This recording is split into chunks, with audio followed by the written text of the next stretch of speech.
Discover the amazing, clinically proven health benefits of original Tahitian noni. Original Tahitian noni includes powerful antioxidants, adaptogens, nutrients, and phytonutrients to naturally boost energy levels, immune system function, and overall health. Meticulously sourced from French Polynesia, this is the original superfruit. Accept no imitations. Original Tahitian noni. Visit ATR Health at alchemicaltechrevolution.com.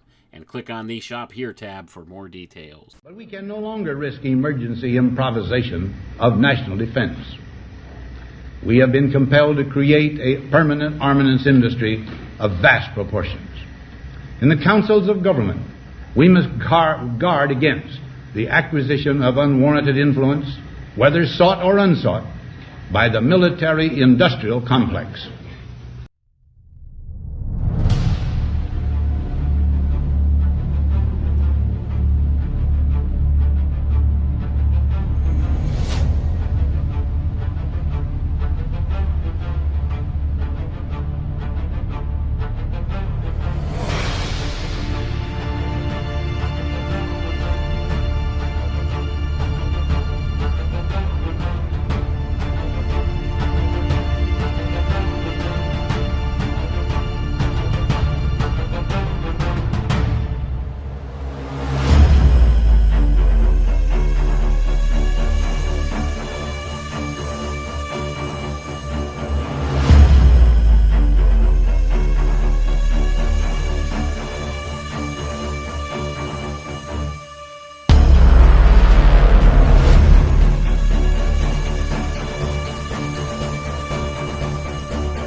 You're listening to the Alchemical Tech Revolution, and I am your host, Wayne McRoy. Good evening, everyone. Tonight, we're going to discuss the sacred fire. What does it mean? What is the philosophy of fire? What exactly are these people talking about in the secret society groups and secret schools when they're talking about the philosophy of fire? What's the intention here? What's the original meaning behind it? Where does it come from? What are they talking about, and why do they claim to be the philosophers of fire? We're going to get into that tonight. We're actually reading a book called The Philosophy of Fire by Dr. Reuben Swinburne Clymer, a Rosicrucian of very high regard, and he wrote this book back in 1907. So we're going to go through the introductory part of the book here, which kind of explains where some of these ideas came from, or where the secret schools believe they came from, I should say. So let's get into it. Introduction, and it opens here with a quote that says, "There is nothing new under the sun. Thus has a wise man said in the long ago, and Marie Corelli, the most justly famous authoress of the present day in her beautiful book, A Romance of Two Worlds, says, 'Yours? Why, what can you call your own? Every talent you have, every breath you draw, every drop of blood flowing in your veins is lent to you only. You must pay it all back. And as far as the arts go, it is a bad sign of poet, painter, or musician who is arrogant enough to call his work his own. It never was his and never will be. It is planned by a higher intelligence than his, only he happens to be the hired laborer, chosen to carry out the conception, a sort of mechanic in whom boastfulness looks absurd. As absurd as if one of the stonemasons working at the cornice of a cathedral were to vaunt himself as the designer of the whole edifice. And when a work, any work, is completed, it passes out of the laborer's hands. It belongs to the age and the people for whom it was accomplished, and, if deserving, goes on belonging to the future ages and future peoples. So, with the book that is now being placed here before the reader, I wish him to remember that it is not my own. I have taken the works of many of those before me and have tried to choose therefrom such material as has appealed to me. I have taken this material and have tried to arrange it so as to form one harmonious whole. I wish the reader to understand that even this material was not original with the authors from whom I quote." And I'm going to pause there for a second. Now, these are the words of Dr. Reuben Swinburne Clymer in this opening portion of his book, the introduction here. So he's claiming he took these teachings from some of the different fellows from this Rosicrucian order and from the various orders and put them all together as succinct as possible here. For instance, the secret doctrine has come down to us from the temples of Atlantis. And no one is able to tell us how long ago that may have been. I'm going to pause there, folks. That's the truth, isn't it? Atlantis. So they're claiming these teachings, these mystery school teachings, that these were all inherited from the civilization of Atlantis, this earlier time period, this golden age prior to the modern era, prior to what our recorded history claims, right? That's what they're claiming. They're claiming there was an older civilization, an older version of mankind that existed in some time long ago, and how long ago we're completely uncertain, and it's become the stuff of legend and mythology now. Atlantis. So they claim these teachings have all been inherited from Atlantis. So keep that in mind as we go through the rest of the reading here. The ancient mysteries also were handed down by initiate to initiate from that same time, and of course he's referring to the time of Atlantis. The question may well be asked by the reader why it is necessary to again repeat the things that have already been written. It is a fair question and deserves a fair answer. It is for the reason that these authors stated the facts here set forth in the negative form. It is my desire to state that they are positive facts. Facts that can be verified by, quote, him who truly seeks in earnest, end quote. And I'm going to pause there for a second. So Clymer here is saying that it's just a matter of perspective. What he's doing here is he's inverting these things that these older authors have written and these older authors have brought forward. So the information is getting twisted around here, isn't it? These teachings, they were in a negative form, so he wanted to make them positive facts.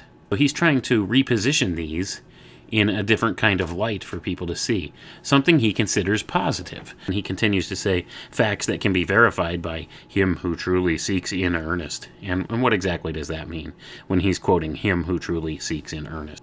Who can actually make the judgment of who's seeking something in earnest or not? Who makes that determination? Is it the members, the initiates of the order that are handing down these teachings? Are they the ones that make this judgment, or is it something else going on? Well, let's read on and see what else it says here.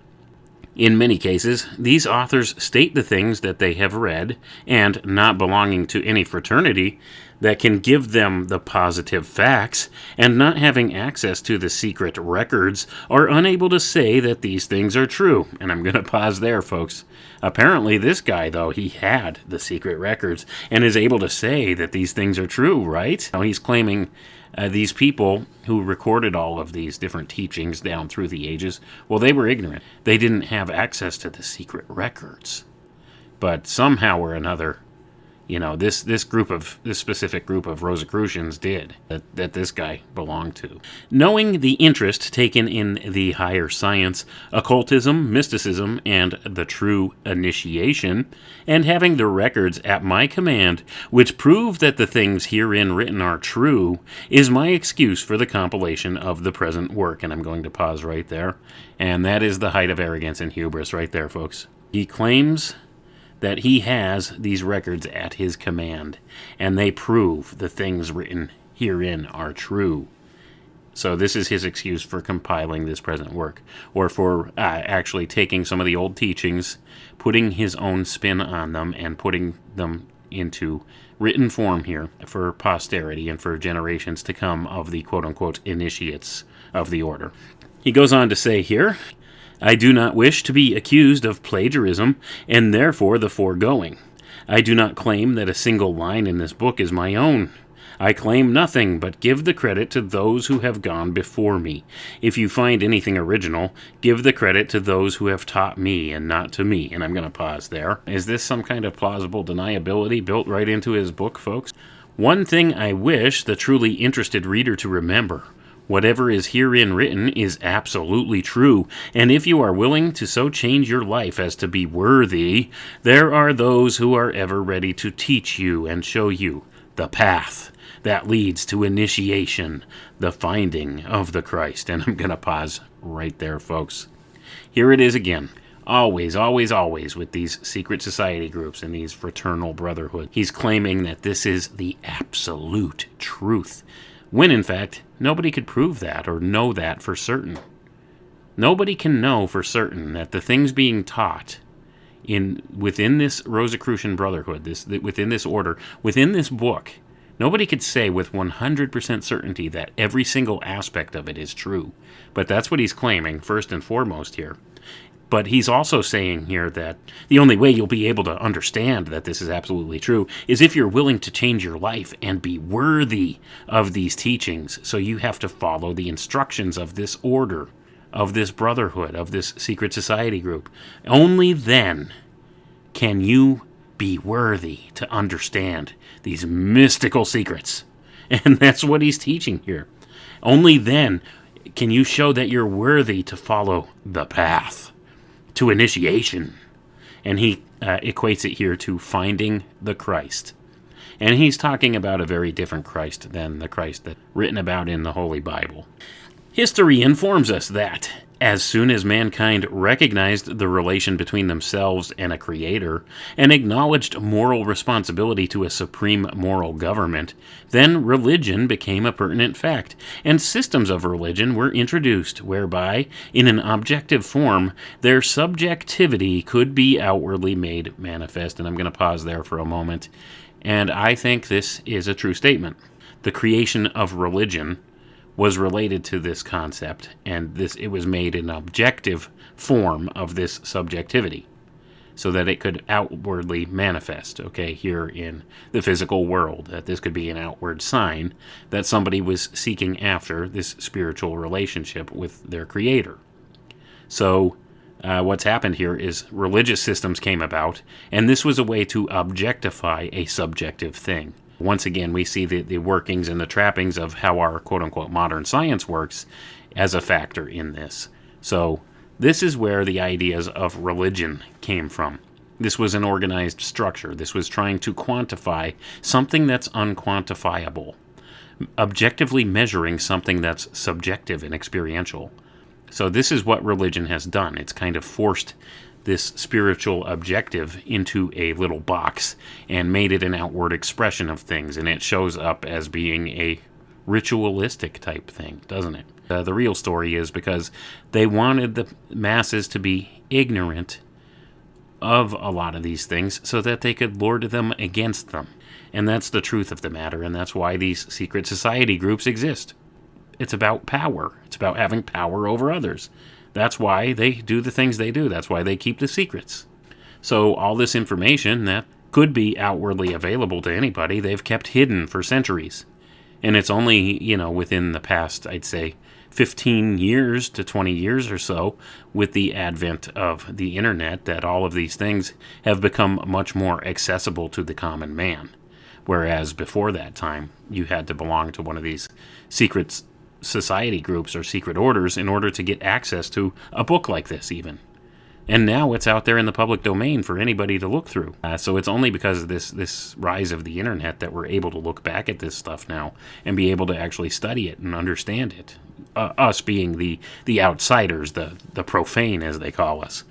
Anyway, let's read on here. These systems are divided into monotheism and polytheism. The latter includes dualism and tritheism. The lowest grade of polytheism is fetishism, or idolatry, which teaches the worship of inanimate nature, stocks and stones, and the works of the hands of men. Next is pyrolatry, or worship of fire, and Sabiism, worship of the sun, S-U-N. The first step of each master or reformer was to receive a mission and revelation from some god. Thus, Amasis and Meneves, lawgivers of the Egyptians, received their laws from Mercury, or Thoth, it says in parentheses here, Zoroaster of the Bactrians, and Zamolxis, lawgiver of the Getes, from Vesta, Zethrodestes of the Armaspi, from a good spirit or genius, and all pro-gauged the doctrine of the law of karma. There is no doubt but that all of them were initiates of the secret orders then existing, and which orders taught the secret doctrine and ancient mysteries, as well as the mystery of the fire. That this is true will be shown farther on. And I'm going to pause there, folks. Dr. Clymer here is claiming there were different systems, different religious systems that came about as a response to mankind's acknowledgement of a relationship with the Creator. And these took the form of monotheism, which is the worship of one God, which is pretty much what we're familiar with here in the modern age. There was polytheism, also called pantheism in its different forms, which acknowledged the existence of many different gods. And it says that the latter includes both dualism and tritheism, the worship of a god, a two-headed god or a three-headed god, so to put it. And I'm sure he's probably going to make the correlation later that the Christian Trinity. So he's going to say that this is a type of polytheism, or tritheism, as he calls it here. I'm sure that's probably the modus operandi of him actually laying down these definitions here in order to try to further eschew the modern mind from any kind of helpful observation here with these things. But he also says here the lowest grade of polytheism is fetishism or idolatry, which teaches the worship of inanimate objects, inanimate nature, stones, rocks, things of that. Nature worship, and then he names some more subsets of that: pyrolatry and Sabiism, which is the worship of fire and the worship of the sun, which many of these ideals we'll see as we go through here will crop up as physical representations or symbols of different spiritual ideas. And that's where the misconception or misconstruing of this had taken place in some of the early religious pantheons. The external teachings, or the surface teachings for the people, the exoteric teachings, were teaching about these very basic things like the sun and fire. And people actually worshipped the sun and fire, as actual gods in some sense. Or at least that's the story. That's what they claim here. That's what the mystery schools claim. But only those that were initiates of the order, of the secret orders, that knew these things, knew the real secrets behind it. They knew the esoteric meanings of this and were able to carry this forward. The mystery of fire, the secret doctrine, the ancient mysteries that were inherited from the people of Atlantis, according to Dr. Clymer here. Supposedly, these select few men, these lawgivers, were given these instructions from some god of some sort, and were to write these moral ethics and stuff down and values. So that's what he's saying, and he called these guys lawgivers. Rhadamanthus and Minos, lawgivers of Crete, and Lycaon of Arcadia, had intercourse with Jupiter. Triptolemus of Athens was inspired by Ceres, Pythagoras, and Zeleusis, for the Crotonians and Locrians ascribed their institutions to Minerva. Lycurgus of Sparta acted by direction of Apollo, and Romulus and Numa of Rome put themselves under the guidance of Consus and the goddess Egeria.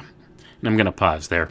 So a lot of these old names, it's representing different archetypes. We see the Jupiter archetype. We see names of Pythagoras. Pythagoras is an important figure in philosophy. Minerva, Apollo. The first Chinese monarch was called Fogfor, the son of heaven. Tuesco, the founder of the German nations, was sent to reduce mankind from their savage and bestial life to one of order and society, as appears from his name, which signifies the interpreter of the gods. Thor and Ogin, the lawgivers of the Western Goths, laid claim to inspiration and to divinity, and they have given the names to two of the days of the week. Plato makes legislation to have been derived from God, and the constant epithets to kings in Homer are Diogenesis, or Diogenes, born of the gods, and Diotrephius, bred or tutored by the gods. When true initiation is once understood by scholars, they will no longer deny that man can be taught by God or by the supreme intelligence, for such a thing is possible, and divine revelations to man or to the mind and soul of man is not so hard or impossible a thing. And I'm going to pause there for a moment, folks. I don't necessarily disagree with the statement that man can directly be taught from God or the supreme intelligence or have divine revelations. I don't deny that that's a possible thing. Here's the thing. He's claiming here when true initiation is once understood by scholars, then they will no longer deny that man can be taught by God or by the supreme intelligence. So once again, they're placing emphasis on this idea of initiation. And they call it true initiation. Is the initiation of one secret society different from another? Well, they all involve basically the same steps. I guess this guy's secret order is better, though, right? So only initiation into this guy's secret order would suffice. I mean, that only then would you be able to not deny this revelation here. He's claiming here that it's only these very special initiates of these secret schools or secret orders, only they're worthy to receive this divine revelation and maybe put it to law and be called a lawgiver, right? That's the implication he's making here. That these masters and reformers received their instructions direct, there is no doubt. Gonna pause there. Really? There's no doubt? Romulus, that he was given divine instruction? Did Romulus even exist? Was that a real historical figure, folks? I don't know. At any rate, I guess, he's got access to all the old records, right? So he would know. Man can come into direct communication with his God if he is willing to live such a life as will make this possible. I'm going to pause there, folks. And once again, it comes down to, are you worthy? Do you live the life of the initiate? See, are you part of this secret order? Do you follow the instructions that they give you? Do you live the lifestyle? Are you pure enough? Are you good enough? Oh, you haven't heard from God? Well, that's just because you're not quite good enough. Keep doing what we say, and then maybe someday you'll be good enough, and maybe then you'll have some kind of divine revelation.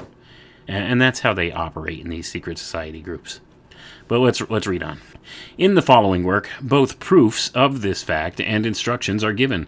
No one may say that he did not know.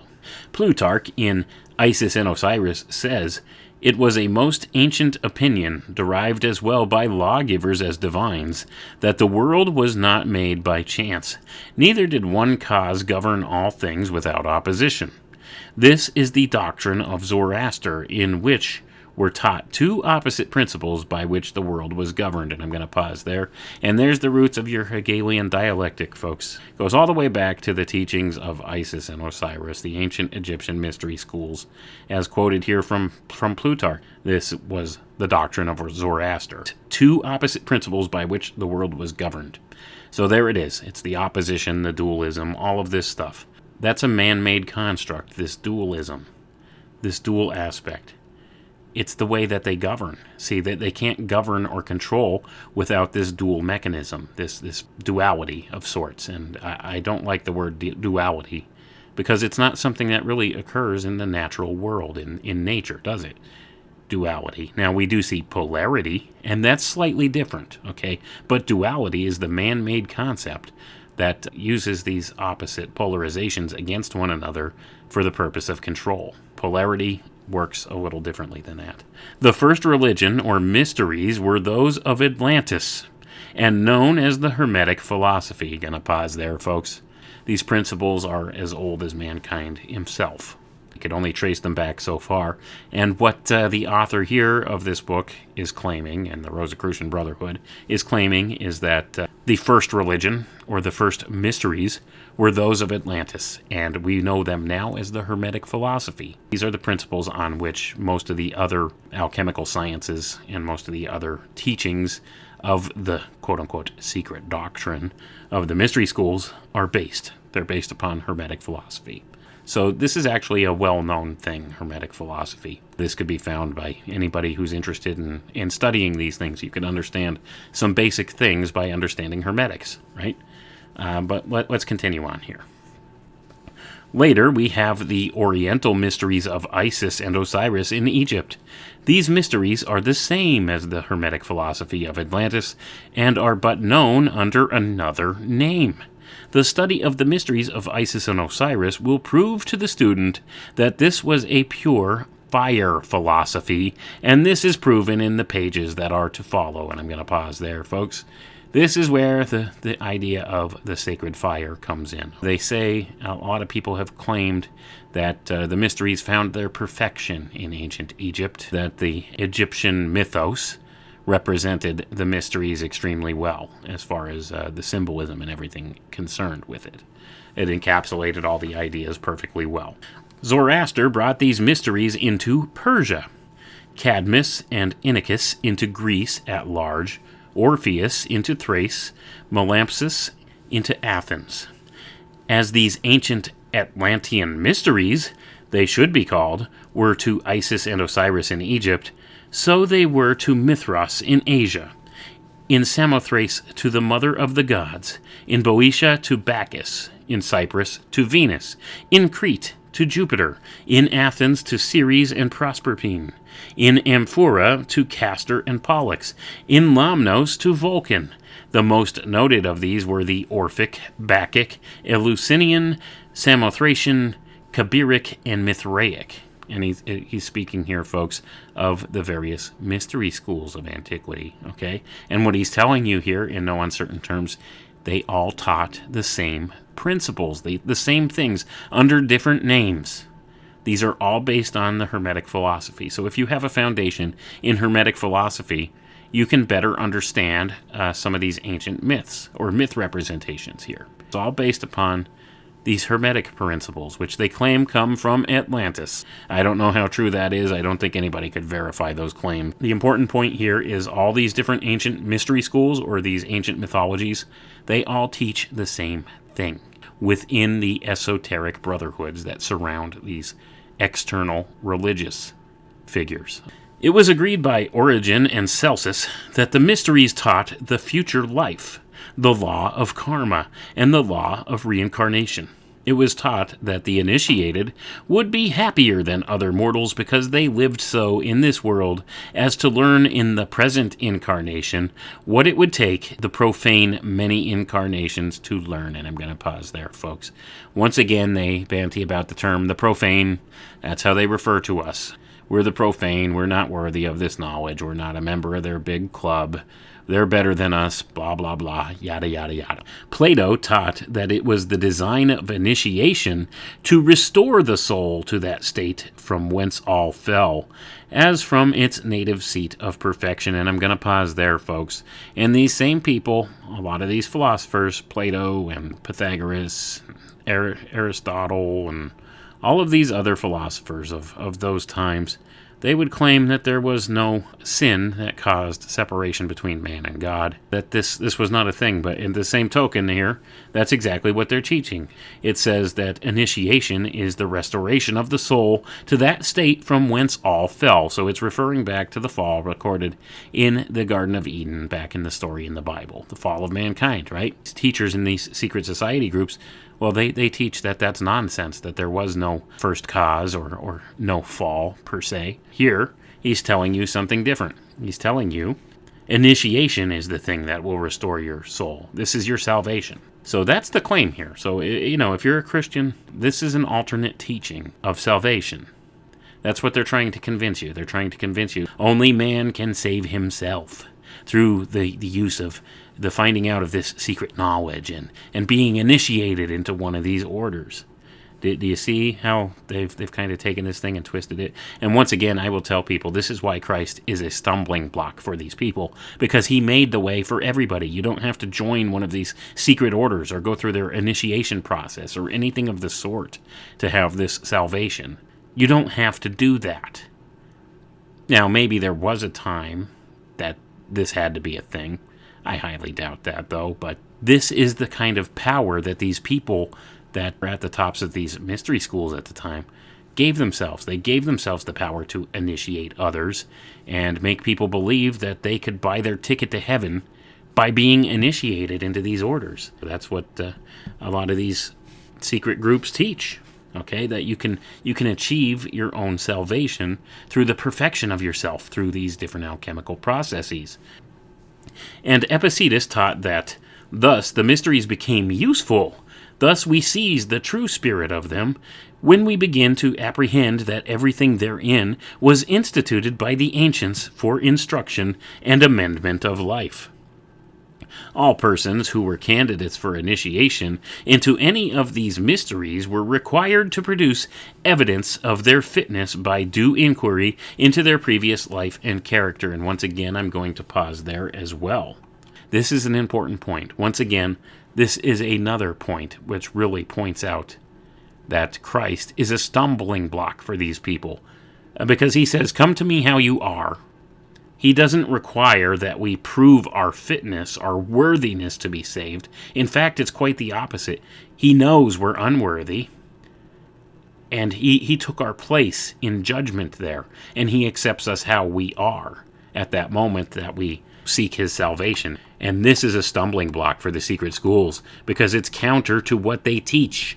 Do you understand why they are so opposed to Christianity? Precepts, the spiritual precepts of Christianity, some of the basic tenets that are taught in the Christian faith, how simple some of these things are. I'll tell you something about these mystery schools. They like to make things overly complex for no reason, and they don't have to be. We have a way, and the way they're showing is not the way to get there. That's why I will still reaffirm Christ is a stumbling block for these people, and that's precisely why. What he teaches is counter to what they teach. See, they teach that the only way you can achieve soul enlightenment or salvation is by showing your fitness, that you're worthy to join one of these orders, and then you need to be initiated into this order and follow all of these legalistic precepts of this order in order to be found worthy, and then maybe, just maybe you'll have some type of an experience that lines up with salvation in a sense, or maybe, just maybe, you can purchase your soul or develop your soul. That's how they put it. They call it soul science. You can develop your soul. And they don't believe you even have a soul unless you're an initiate of one of these orders, in many cases. The Eleusinian stood open to none who did not approach the gods with a pure and holy worship, which was originally an indispensable condition observed in common in all the mysteries, and instituted by Bacchus or Osiris himself, who initiated none but virtuous and pious men, and it was required to have a prepared purity of mind and disposition, as previously ordered in the sacrifices or in prayers in approaching the mysteries. And I'm going to pause there again. This once again reiterates that this is the same across any single one of these secret society groups or organizations that exists out there today, folks. Same thing. Nothing is new under the sun. The author even said that, opening up here. What they're telling you is one of these secret orders or mystery schools is the same as any other. They all had this as some of their precepts. You had to be found worthy to be a member. And if you weren't found worthy, then fat chance here. Then, no, you're not worthy of salvation. You're not worth saving. That's what they think of you. They don't even think you have a soul unless you join one of these secret orders and become, quote-unquote, enlightened, illumined. This goes counter to what the Christians were taught by Christ. He said everyone can come. Anybody who wants to can come, can ask forgiveness of him and ask for salvation from him. And he is true to his word and will grant that to us. He has the authority. See, this is something these people did not have. These people don't have authority. They have feigned authority. And that's the problem. They pretend. They pretend that they have authority. They pretend they know all these secrets. And that's the real secret behind all these secrets. They pretend that they know something that everybody else doesn't.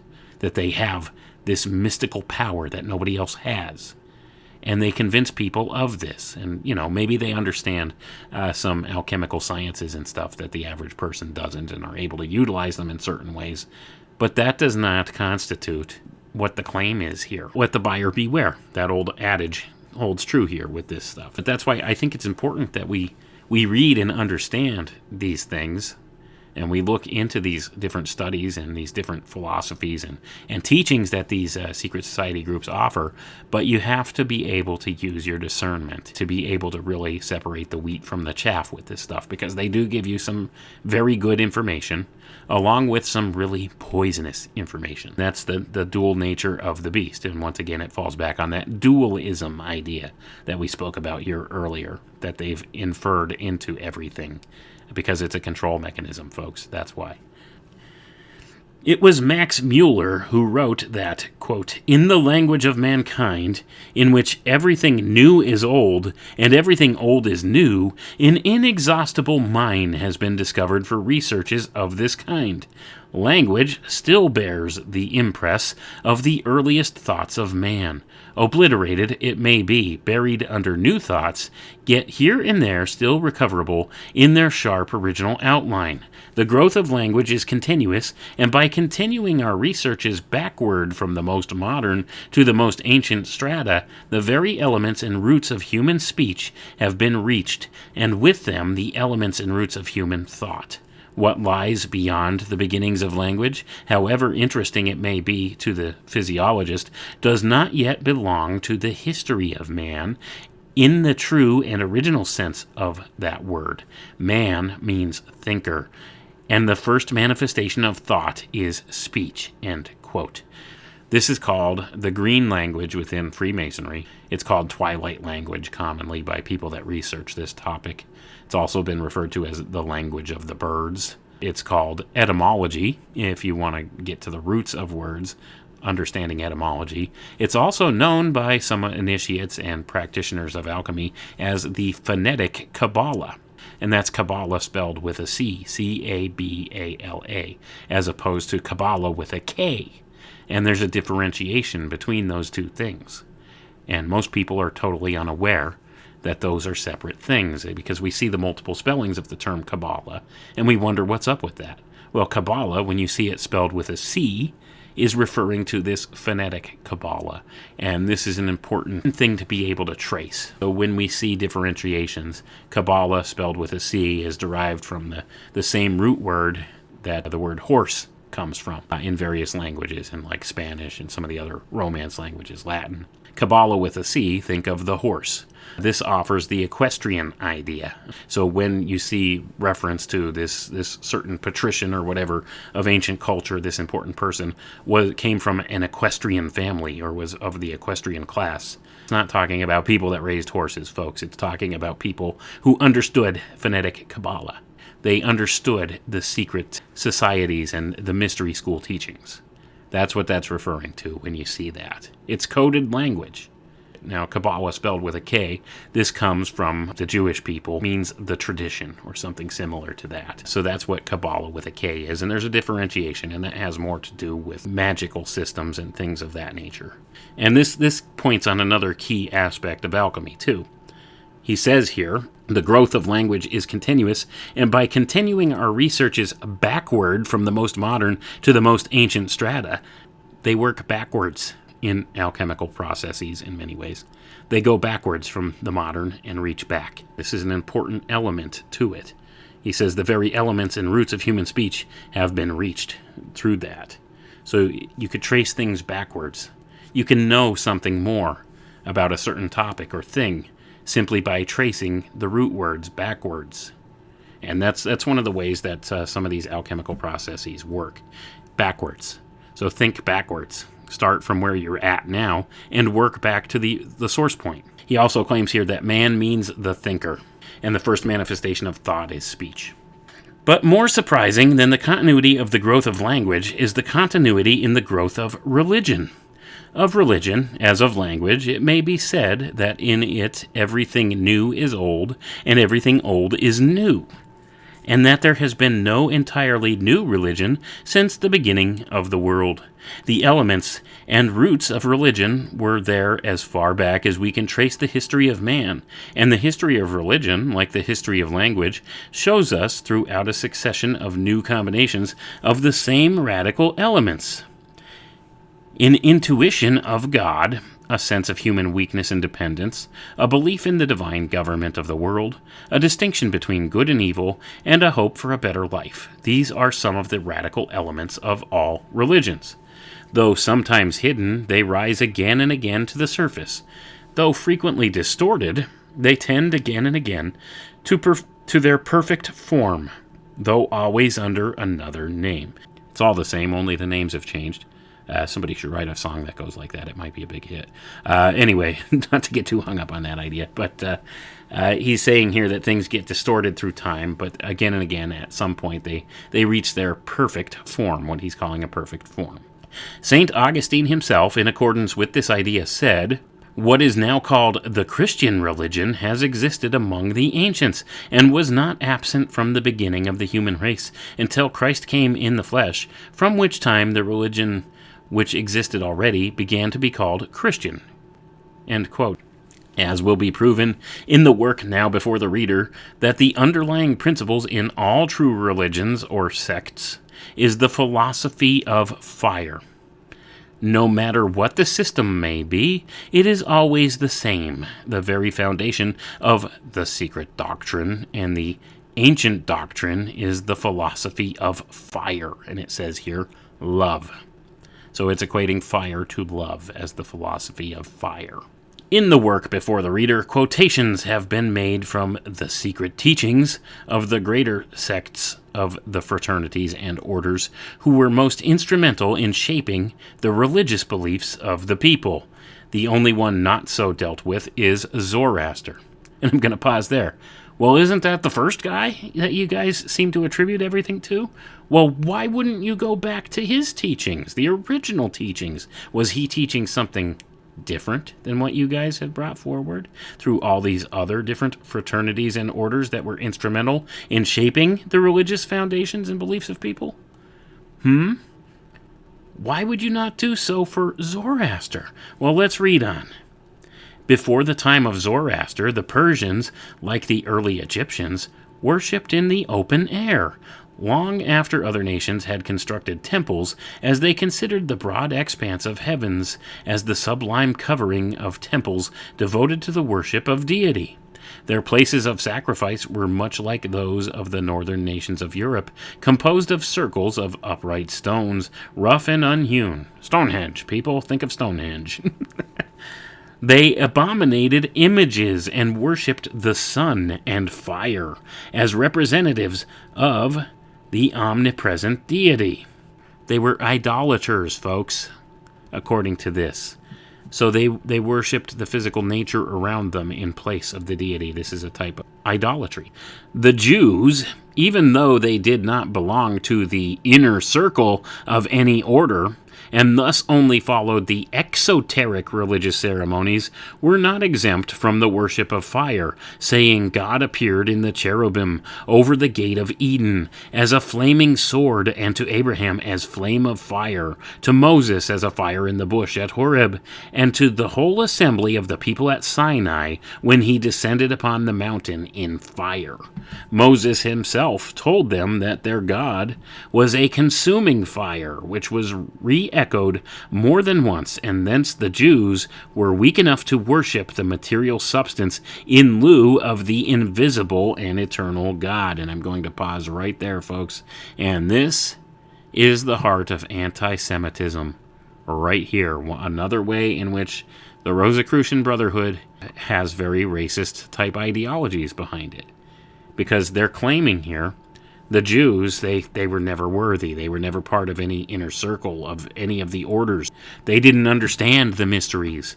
But certainly the mystery teachings leaked out to them. Their God that they worshipped was just an expression of these mystery school teachings. But there was no official mystery school that brought these secret teachings out to the open in an exoteric form. So they're claiming here that these people, they had ignorance of the true doctrine, the secret doctrine, and that they were sort of backward savages. That's the inference being made here. We could have a little bit more insight as to why it is that the Jewish people are so targeted by many of these positions of power in this world, or maybe why they've stepped into positions of power in this world, or why they're blamed for everything. is another good way to put it. Did you ever wonder that? Why is it always the Jews involved with everything here? Well, perhaps this is one of the reasons why. Because apparently the secret society groups have a very low opinion of them. Because they think that they've taught a distortion of the mystery teachings, the secret doctrine, see? They think that they've distorted the secret doctrine somehow or another. And it goes the same with Christianity, because Christianity is an offshoot of Judaism, of the Jewish religion. They all come from the same source. So they see this as being a perversion of the secret doctrine, which they know, this philosophy of fire, which is the foundation of all religions, except somehow or another they just got the exoteric form of this, and the Jews found the exoteric form of this, but had no official mystery school or anything attached to it, so they didn't know the truth behind it all. And these are the things that are taught within these secret society groups. They're claiming here that the Jews, they were weak and they worshipped the material substance, the fire and the sun, in lieu of the invisible and eternal God. That's in his words here, right in this book. Not me saying that, okay? Just so you understand where I'm coming from here. This is not my words, this is theirs. This is absolutely what they believe. It's written in black and white in their own books. Zoroaster succeeded in persuading them to enclose their sacred fire altars in covered towers because, being on elevated and exposed hills, the fire was liable to be extinguished by storms. These were circular buildings covered with domes, having small openings at the top to let out the smoke. A Jew entered a Parsi temple and beheld the sacred fire. "What?" said he to the priest. "Do you worship the fire?" "Not the fire," answered the priest. "It is to us the emblem of the sun and his genial heat." "Do you then worship the sun as your god?" asked the Jew. "Know ye not that this luminary also is but a work of the Almighty Creator?" "We know it," replied the priest, "but the uncultivated man requires a sensible sign in order to form a conception of the Most High, and is not the sun the incomprehensible source of light, an image of that invisible being who blesses and preserves all things? Do your people then," rejoined the Israelite, "distinguish the type from the original? They call the sun their god, and descending even from this to a baser object, they kneel before an earthly flame. Ye amuse the outward, but blind the inward eye, and while ye hold to them the earthly, ye draw from them the heavenly light. Thou shalt not make unto thyself any image or likeness." "How do you designate the Supreme Being?" asked the Parsi. "We call him Jehovah Adonai, that is, the Lord who is, who was, and who will be," answered the Jew. "Your appellation is grand and sublime," said the Parsi, "but it is awful too." A Christian then drew nigh and said, "We call him Father." The pagan and the Jew looked at each other and said, "Here is at once an image and a reality. It is a word of the heart."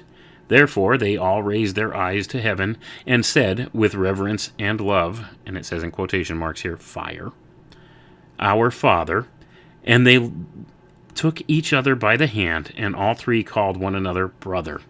Thus, as has already been stated, the names of religious systems may be different, but the underlying principle is ever the same. No matter what exoteric systems of religion may be studied, it will always be found that God is a quote-unquote consuming fire. In the teachings of the ancient mysteries, this is much more true for the reason that in these mysteries we are taught that this living fire, or what this living fire is. Ever since the most ancient times, divine wisdom has taught the same doctrines through the mouths of the wise. Hermes Trismegistus, Confucius and Zoroaster, Buddha, and Jesus the Christ. Plato and Socrates, St. Martin and Jacob Boehme, Theophrastus Paracelsus, Cornelius Agrippa, Shakespeare and Schopenhauer, P.B. Randolph and Freeman B. Dowd, and others have taught the same truths, more or less complete, because they were all from the same school of philosophy. Each of these teachers clothed them in a form most suitable to his own understanding or adapted to the comprehension of his disciples. So I'm going to pause right there, folks. So they're trying to put Jesus Christ on par with these other personalities. Hermes Trismegistus, Confucius, Zoroaster, Buddha, Plato, Socrates, St. Martin, Jacob Boehme, Theophrastus, Paracelsus, Cornelius Agrippa, Shakespeare. Do you think Shakespeare's on the same level as Jesus? I sure don't. So, P.B. Randolph, especially here. If you don't know anything about P.B. Randolph, go back and look at some of my past videos concerning that topic, and maybe you'll have a better understanding of who these people are in these secret society groups and what it is they truly believe and push. No one can claim that any of these teachings are their own. The Christ said, and notice he says the Christ, right, said, "The doctrines which I teach are not my own, but it is the truth which teaches them through me. He that teaches his own doctrines and theories speaketh of himself. He is acting under the impulse of earthly ambition, and seeketh his own glory, and not the glory of God. But he that seeks to glorify not himself, but God, by giving expression to the truth of which he is conscious, is true, and no evil can be in him. Live so that you may know the truth, not by external appearances and argumentation, but by its own inherent power. Be true, and you will know the truth." The organism of man, he said, resembles a kingdom. Its capital is the mind, and its temple the soul. In that capital and temple there are many false prophets, as there are in Jerusalem. There are the Pharisees of sophistry and false logic, credulity and skepticism, and the scribes are the prejudices and erroneous opinions engrafted upon the memory. Do not listen to what these false prophets say, but listen to the voice of wisdom that speaks in your heart. For verily I say unto you, the temple, built of speculations which the scribes have erected, will be destroyed, and not one of the dogmas and theories of which it has been constructed will remain when the day of judgment appears. So once again, the inference here is this was the Christ that said this, who he calls the Christ. You're not going to find this quote in any Bible I've ever seen, folks, because Jesus never said this, in my view. So who is the Christ he's talking about? And who did the Christ say this to? Let's continue on. Once again, this next section also has quotation marks around it, so the inference here is this is also the Christ speaking. "See, the truth enters your heart, bearing the palm leaf, the symbol of peace. Let it abide in you, and abide yourself in the truth. There is no other worship acceptable to the universal God, but to keep his commandments, which he reveals to you through the power of divine wisdom, whose voice speaks in your higher consciousness. Love one another, and as you grow in unselfish love, so will you grow in wisdom. Open your hearts and see the image of the true God within them. He is not to be found in man-made churches, and if anyone tells you Christ is in this church or he is in that one, do not believe it, but seek for God within your own heart. Let not the Pharisees and the scribes and the intellectual powers of your own mind mislead you, but listen to the divine voice of intuition, which speaks at the center of your soul." End quote. So he's equating all of those words also to the Christ. What can we garner from all this? He's not talking about Jesus. He's not talking about Jesus Christ, written of in the Bible, although he's making the inference to such a thing. He's claiming these words come from that same individual, or from the spirit of that individual, or from the office of that individual. A lot of this is teaching you things that are counter to what's taught in the Bible. Listen to your higher consciousness. You'll grow in your own wisdom. Seek for God within your own heart. And there's nothing wrong with seeking for God in your own heart. There are some absolute moral foundations and natural laws that govern this place that we need to abide by. This is where we could go wrong. Okay, this is where we could be misled. And that's the idea here. He's telling you, trust the voice of your intuition, which speaks at the center of your soul. The divine voice of intuition. Now, I understand, and I agree, intuition is a powerful thing, and sometimes it can be divinely inspired, but I don't think it always is, okay? And I don't think that necessarily this is a fundamental truth here. I think this is a subversion of different ideals that are taught in the biblical account. And I see how it goes counter to a lot of truths that I know and have experienced in my life, I have reason to be suspicious of these claims that Dr. Clymer makes here. But let's continue reading, and we're almost done here, folks. We'll wrap it up very soon.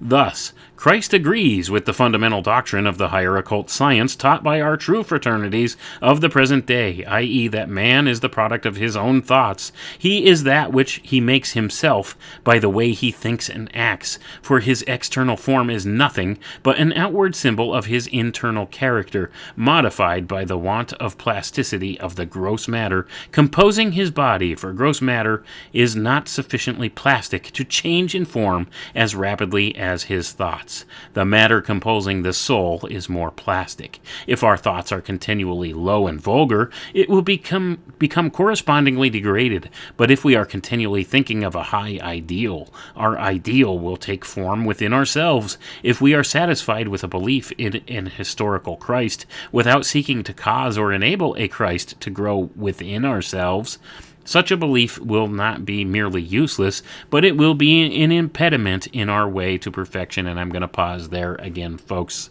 This, once again, like I said, is why Christ is a stumbling block for these people, because they can't deny his divine authority. They won't deny his divine authority. In fact, what they usually do is they try to make it sound as if he was an initiate of their order.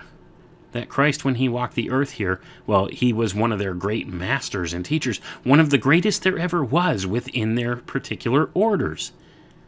And that, he was in secret teaching people these same secret doctrine, when there's no foundation of truth in that at all.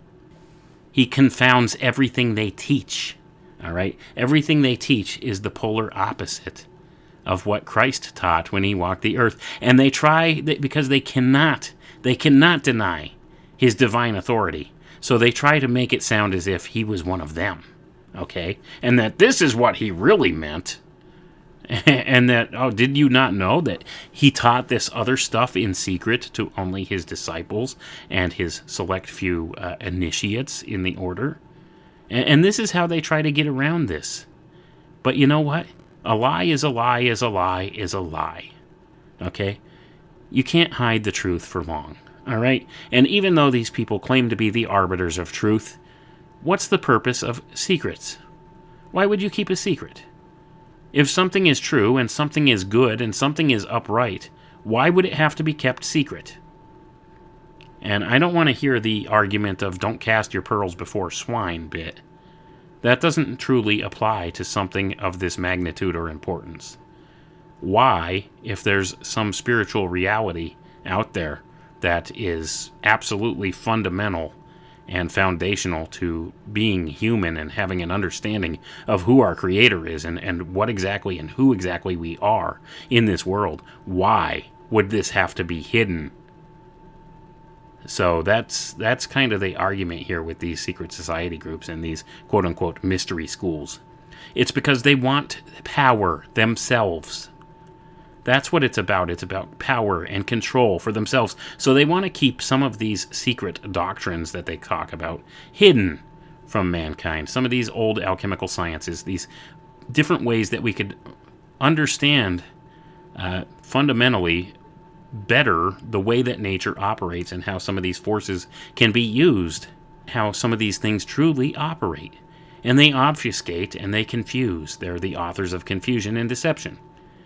That's what goes on here.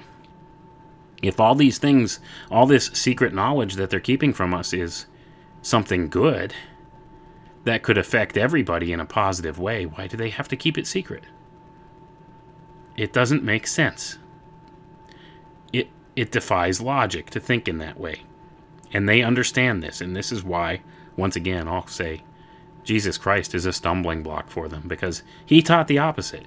He taught no one is worthy of salvation, for all have sinned and fall short of the glory of God, and that he came as a propitiation for that sin, and to be a bridge from us, to reconnect us with the Godhead, right? To reconnect us with Source. He came to fulfill the law that man can't keep. These moral foundations of these true moral things within the natural order, these moral foundations. He came to fulfill all of that because we are incapable of doing so in our fallen state. So he came to remedy that situation, and he offers it as a free gift to everybody. And it absolutely drives these people insane because they want you to become an initiate of their order and seek their secret teachings and dawdle around at their feet in almost a worshipful type way because they're so sophisticated and smart and they know the secrets and they could teach you the secrets if you only do what they say. As long as you're worthy enough, that is. But, you have to have proof that you're worthy enough before you could even maybe join one of these secret orders. Proof that you could keep a secret, right? That's one of the foundational things. And then you have to swear blood oaths that you won't betray the secrets of the order to the profane, the outsider. Well, why is that? Because maybe the profane will learn that, maybe the luster of these secret groups isn't all that it's cracked up to be. That maybe there's something evil going on at the topmost levels. Something bad, something that's counter to what we would consider the good of the people? So is this what the sacred fire is all about? The philosophy of fire? Who's to say for sure? But I don't think they really hit the mark here, folks. I think that much of these ideas have been convoluted through time and put through the lens of the agenda of the particular secret society group of the time or of the age. And I find it very telling that the original teachings, which were attributed to Zoroaster, well, they don't have the record of that, but they have the record of everything after that. And they know what happened beforehand, that these backwards people, they worshipped the sun and they worshipped fire. They couldn't realize that these were intended as symbols or symbolism of the invisible God, and they actually worshipped these things. So, do you understand what's been done here? How some of these very old scientific and alchemical principles have been distorted through the years and through the generations by these mystery schools and their teachings, all for the sake of maintaining some type of power or notoriety, all to prop up the egos of men. And they claim to be righteous, and they claim to do good. And I firmly believe there's some people that join these orders that's their intention. They just want to be better people, and they want to learn and be able to help other people. I don't doubt that there's some of those out there, but the vast majority are so deceived that at the end of the day, they really think that their farts smell like roses, don't they? So that's, I don't know a kinder way to say it, but they think they're doing good, and they think what they're teaching is true, even though there's a path you could, if you use the processes that they lay out, you could trace back this path and find distortions along the way and find where things have been convoluted or twisted, and then where the sources absolutely drop off the map and are nowhere to be found. So you could trace things back and know a little something. We could go as far back as Zoroaster, but not know what it is exactly that Zoroaster taught, except for the future iterations of the mystery schools claim that he may have taught, but we don't have the original source. We don't know. And that's basically what he's saying here. Say we could trace all the mystery teachings through this particular mythos or that mythos and this kind of thing. And we have all this. We have the records going back. Dr. Clymer claimed to have all these records, except for those of Zoroaster. Now, did he have the records of Zoroaster? And maybe he distorted them or hid them or did away with them for whatever reason because he had ambitions of his own and those didn't align with that? Or were these things convoluted and twisted before that time and hidden by some prior generation of these secret society groups? Is that possible too? Were these all the original teachings? Are the things they're teaching today, were these the true teachings that they claim came from Atlantis? Is this all true? Were these really the foundations of all religions in the world? Is the philosophy of fire really the thing behind all religious organizations in the world? Is that really the truth? Is the sacred fire really something that they revere? Are they talking about the invisible world, or are they talking about the visible representation of fire here? And we could see all the delineations and lines being drawn here, and perhaps on some future broadcast I'll go a little deeper into the philosophy of fire. And I've done a little bit about this before. The things that they teach are sort of counterintuitive in many ways, but they're also logical in certain ways as well, aren't they? And that's the whole key here. It's hard to discern what's true and what's right from what's not right within it. But at the same token, there are some valuable truths to be found in there, but it does require a great deal of discernment to be able to pick through those and tear them apart one by one to try to get at the root of truth. What is the truth in this situation? There's no true evidence that any of this stuff ties back to what they call ancient Atlantis, or that any of these teachings from Atlantis were genuine. There's no way to prove or disprove any of this stuff. Some of these foundational teachings have become so much a part of modern occultism and have been convoluted and twisted in many ways, which actually serve the purposes of the dark occultists at the top of the power structure here today. So that's the case. I don't think a lot of these old teachings, the old alchemical processes and things like that, had any ill will or bad intention behind them. It's just the people that have seized control of these secrets and developed it into this secret doctrine have twisted and perverted it in such a way that it only benefits those initiates of these orders. So it gives them a type of power over your average person or the public, or who they would call the profane. Okay? And that's what it's all about. It's all about maintaining control and power over others. That's the secret at the top of all the secret societies. And that's the bottom line. So they use some of these old sciences, these things that were understood in the ancient world that we've been taught to think of as being backward superstition and things like that. They learned how to use and manipulate some of these energies, and they know a little bit more about how these occult sciences and things work, the physical processes, but at the end of the day, the claims that they make do not hold up to muster when you actually test them out. With that being said, I think I'm going to end it there tonight. Thanks everyone for tuning in. I hope you all have a good night, and I hope we all learned a little bit of something here. It's always fun and interesting to go through some of these books and try to pick through and find some hidden gems written within the pages. So thank you for tuning in. We'll catch you next time. Have a good night. Discover the amazing, clinically proven health benefits of original Tahitian noni. Original Tahitian noni includes powerful antioxidants, adaptogens, nutrients, and phytonutrients to naturally boost energy levels, immune system function, and overall health. Meticulously sourced from French Polynesia, this is the original superfruit. Accept no imitations. Original Tahitian noni. Visit ATR Health at alchemicaltechrevolution.com and click on the Shop Here tab for more details. But we can no longer risk emergency improvisation of national defense. We have been compelled to create a permanent armaments industry of vast proportions. In the councils of government, we must guard against the acquisition of unwarranted influence, whether sought or unsought, by the military-industrial complex.